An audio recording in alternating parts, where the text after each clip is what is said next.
दोस्तों, अगर आप लोग भी अपने बैंक अकाउंट में मिनिमम बैलेंस मेंटेन नहीं कर पा रहे हो तो आप सभी लोगों के लिए गुड न्यूज निकल के आ रही है आरबीआई की तरफ से। आप देख सकते हो कि 1 जनवरी 2023 का ये सर्कुलर आया हुआ है आरबीआई की तरफ से, जिसमें क्लियरली मेंशन किया गया है कि अगर कोई ग्राहक अपने बैंक अकाउंट में मिनिमम बैलेंस मेंटेन नहीं कर पाता है तो उस स्थिति में उसके ऊपर कोई भी चार्जेस नहीं लगाए जाएंगे। लेकिन यहाँ पर एक कंडीशन भी रखी गई है। तो क्या कुछ कहा गया आरबीआई की तरफ से इस नए सर्कुलर में, जो कि 1 जनवरी 2023 का आया हुआ है, तो सब कुछ आपको वीडियो में डिटेल में हम बताने वाले। तो वीडियो आप लोग प्लीज एंड तक जरूर देखना। तो नमस्कार दोस्तों, मेरा नाम है प्रवीण और आप देख रहे हैं हमारा यूट्यूब चैनल टेक्नो बैंकिंग। तो आइए दोस्तों, बिना समय गवाए वीडियो स्टार्ट करते हैं। तो दोस्तों, अभी हम आ चुके हैं आरबीआई के ऑफिशियल वेबसाइट पर। यहाँ पर ये 1 जनवरी 2024 का सर्कुलर आया हुआ है। इसको आप लोग भी आरबीआई के ऑफिशियल वेबसाइट पे आकर रीड कर सकते हो। Inoperative accounts and unclaimed deposits in bank.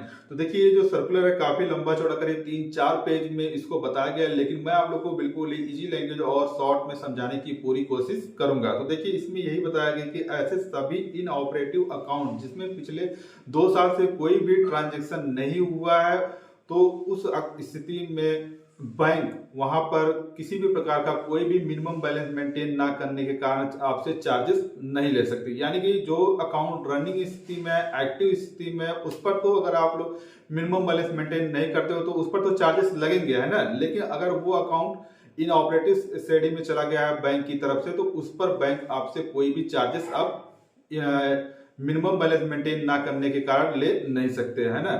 तो अब काफी सारे लोगों के दिमाग में एक चीज जरूर आ रहा हो कि भाई ये इन ऑपरेटिव अकाउंट्स क्या होते हैं। तो देखिए, इसके बारे में हमने एक पर्टिकुलर डेडिकेटेड वीडियो काफी समय पहले बनाया था, बट यूट्यूब को भाई पता नहीं क्या हुआ, उस वीडियो पर कम्युनिटी गाइडलाइन वायलेंस के तहत उसको रिमूव कर दिया गया। बट मैं थोड़ा सा आप लोग को शॉर्ट में समझा देता हूं कि इन ऑपरेटिव अकाउंट्स वे अकाउंट्स होते हैं जिनमें आप पिछले 2-3 सालों में कोई भी ट्रांजैक्शन या फिर कोई भी लेन देन नहीं कर रहे हो, चाहे वो क्रेडिट का हो या फिर डेबिट का। मतलब कि एक सिंगल ट्रांजैक्शन भी आपने अपने अकाउंट में पिछले 2-3 सालों में नहीं किया है, तो वो अकाउंट बैंक की तरफ से इन ऑपरेटिव अकाउंट या फिर इन एक्टिव अकाउंट की श्रेणी में डाल दिए जाते हैं। तो यहाँ पे यही बताया गया कि ऐसे अगर आपका कोई अकाउंट है जिसमें आपने पिछले 2-3 सालों से, यानी मिनिमम 2 सालों से कोई भी ट्रांजेक्शन नहीं किया है, तो वहां पे अगर उस स्थिति में आपके अकाउंट में मिनिमम बैलेंस नहीं है, यानी कि मिनिमम बैलेंस आप मेंटेन नहीं कर रहे हैं, तो वहां पे आपसे कोई भी चार्जेस नहीं लिया जाएगा।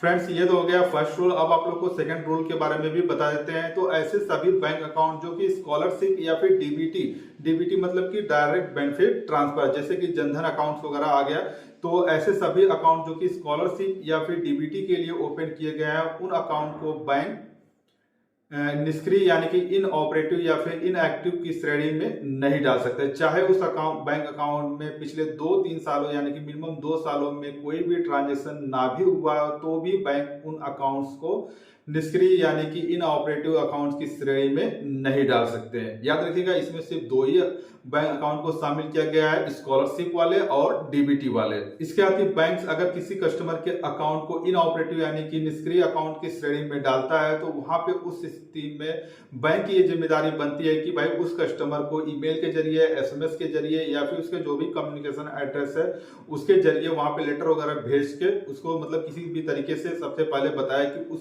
उस कस्टमर का ये अकाउंट निष्क्रिय अकाउंट यानी कि इन ऑपरेटिव अकाउंट की श्रेणी में डाला जा रहा है। अगर बाई चांस उस कस्टमर तक यानी कि अकाउंट होल्डर तक बैंक नहीं पहुंच पा रहा है, वो संदेश नहीं पहुंच पा रहा है, तो फिर बैंक की भी ये जिम्मेदारी बनती है कि उस अकाउंट में जो भी नॉमिनी अगर उसने किसी को बनाया होगा, तो नॉमिनी को बताना पड़ेगा कि ये अकाउंट इन ऑपरेटिव अकाउंट की श्रेणी में डाला जा रहा है। अगर मान लीजिए आपका कोई बैंक अकाउंट निष्क्रिय कर दिया जाता है बैंक के द्वारा, यानी कि इन ऑपरेटिव अकाउंट की श्रेणी में डाल दिया जाता है, तो उस स्थिति में अगर आप लोग फिर से फ्यूचर में उस अकाउंट को रनिंग करना चाहते हो यानी कि एक्टिव करना चाहते हो, तो बैंक के द्वारा उस स्थिति में कोई भी चार्जेस आपके ऊपर नहीं लगाए जाएंगे, यानी कि कोई भी पेनाल्टी नहीं लगाई जाएगी इन ऑपरेटिव अकाउंट को फिर से एक्टिव करने के लिए। तो ये कुछ नियम बनाए गए हैं आरबीआई की तरफ से इन ऑपरेटिव या फिर इनएक्टिव या फिर अनक्लेम डिपॉजिट के लिए, क्योंकि अभी देखा गया है ना, पिछले साल 2023 में जो अनक्लेम डिपॉजिट था वो बहुत ही ज्यादा बैंकों में बढ़ता जा रहा है। इसके साथ ही एक और नियम बनाया गया है कि अगर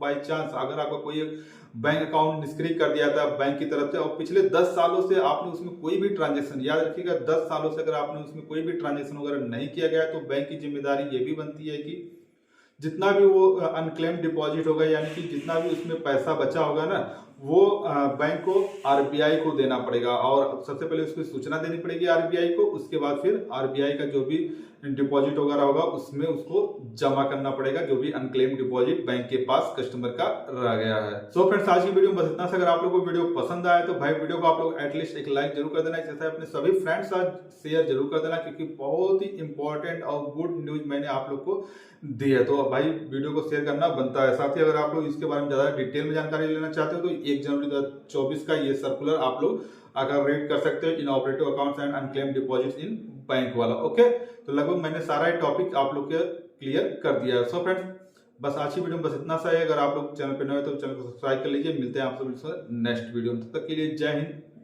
वंदे मातरम।